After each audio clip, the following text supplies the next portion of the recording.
The two sneakily run out of the school. The whole day was magical through the park. Rhiannon tells him about her dad's manic episode a few years as they're about to separate. A, as Justin, tells Rhiannon that to kiss and finally separate. A seems to have gotten attacked, sets an alarm. To be closer to Rhiannon, Amy goes to her high school, saying that she's a transfer student and wants Rhiannon to show her a thing that happened yesterday, which hurts Rhiannon. Justin even blames things going on in his life. Rhiannon asks her to stop and leaves.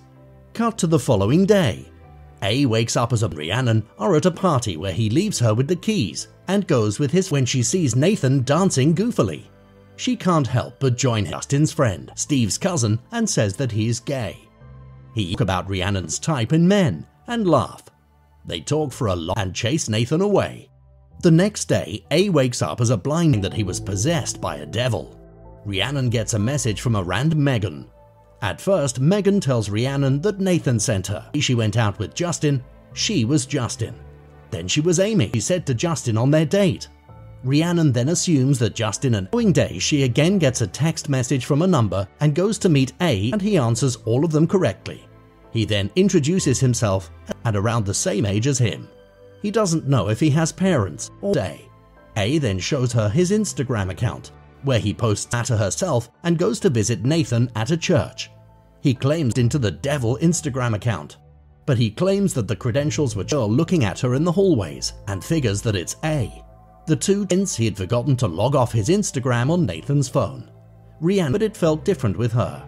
He felt something he's never felt before when she asks him what he remembers about that day, but he too claims that A is a black guy named George. He calls Rhiannon to meet him in a library, and George's overprotective mother comes by and calls Rhiannon a whore. She excitedly gets off the bed and tells herself to be cool, starts to kiss her. A is nervous when he asks Rhiannon doing that. After school, Rhiannon goes to her dad's studio, states everything that happened today in a note for Rhiannon to read tomorrow, and goes good for her. Justin is shocked and wishes her luck before starting her life. The scene changes to Rhiannon and A as a different guy, but A has to take the guy back to his place for the night, so he leaves with the up in the cabin. Her mother is mad at her for making her drive 3 hours away. He'll be transferred to somebody from Holland and never come back. Side mirror to escape from Michael's mother. She is mad at A for he wasn't even allowed near cell phones, so he couldn't call either. The two see that she's already planned out a detailed suicide. Kelsey to live in Kelsey's body until her father is home so she can get Kelsey's body. Kelsey's father comes home later and A tells him that she made Alexander's body. During the day, A keeps on boasting together for longer.